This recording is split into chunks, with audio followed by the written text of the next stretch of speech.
on January 13th, 2025. With all the recent events, so many people losing their homes because of the wildfires in California, the wars, World War III threats, all of these tragedies have actually been reflected in the recent transits. And there's been a lot of really tough transits happening recently. So, whenever we have a lunar event like the full moon, for example, this reflects how we feel about everything that's been happening. The moon is our subjective nature. So, what does the full moon mean? Well, the full moon happens when the moon is exactly opposite of the sun, right? So, because it reflects back all of the sun's light, we can see all of it, which makes for a full moon. So, the full moon is about full embodiment, right? Think about the moon cycles. With a new moon, we start something new. And with a full moon, we can see all of our creation. Think about the last time that you started a relationship, right? You put all of this work into growing the relationship, and then you got to see the relationship season and become really what it's meant to be. And you get to see the good, the bad, and the ugly. So, with a full moon, you are now looking at your fullest creation, right? The creation that's fully manifested. So, what happens when we see something fully manifested? Well, we see all of the beautiful things, but we also see the things that we don't like, right? We get to see the duality, the give and take, the perfections and the flaws. And we have to be able to accept the duality and also recognize that there's going to be some things that we take with us into the future, and then also some things that we have to leave behind, that we have to let go of to make space for something new, for improvement. And so this is why the full moon is also associated with letting go. We have to let go of the things that no longer serve us so we can make space for the new moon, right? For the next new moon. You know, think about an apple tree when it's at its fullest blossom and it's growing the apples, and then the apples ripen, right? They're like ready for the picking. So this is what the full moon is. We get to see the fullest expression of what that seed is intended to be. And then when the apples are fully ripened, then the tree lets go of the apples, right? It drops the apples so it can make space for the new flowers to come in. And then the apples go back into the ground and nourish the roots. So, what does it mean to have the full moon in Cancer? Well, Cancer is the sign of the mother. It's all about nurturing, it's about healing. It's a very sensitive sign, right? Very sensitive energy. So, it's about being able to look at ourselves honestly, to look at those sensitive and wounded places inside of you with unconditional love, right? Think about the unconditional love that a mother gives to her child. There's no judgment. It's all about the acceptance, the love, and really holding space for that healing energy. Now, with a full moon in Cancer, it's about recognizing what hurt places inside of you need to be healed so you can let go of that pain, right? Let go of that suffering. Now, oftentimes we use pain as a way to put up walls, to self-protect, to hold grudges. And all of those things close us off from healing, right? But Cancer is all about feeling, right? It's all about feeling. It's about that unfiltered, uncensored feeling. And when we feel that raw emotion, this is how we heal. So, with a full moon in Cancer, this is our chance to confront the deep wounding, feel whatever emotions come up, and then release them so we can heal those parts of ourselves. Now, there are some other really important aspects that the full moon is making right now that really add to its magnitude. So, Mars right now is in Cancer going retrograde, meaning that it's internalized. And Mars is our courage. This is where we have to be able to face the uncomfortable, face the scary, and not to be ruled out by fear. So, when you think about facing those inner wounds and pains, it's scary, right? This is why so many people escape. When the pain becomes too much, they start escaping because they don't have the courage to face those inner hurts.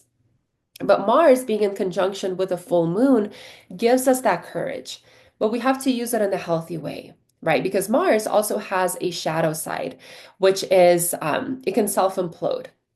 Right. Imagine that burning passion, the burning fire of Mars that doesn't have a healthy outlet, that doesn't have a way of a healthy expression, and it becomes internalized. I heard somebody say that depression is anger turned inward.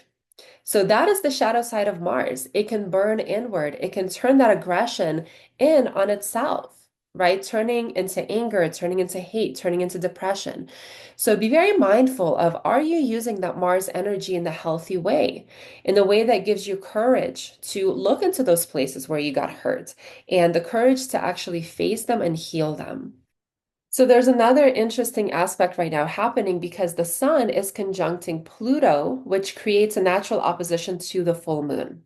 Okay, so what's happening is that our ego, the sun, is attaching itself to wanting to stay in control, Pluto.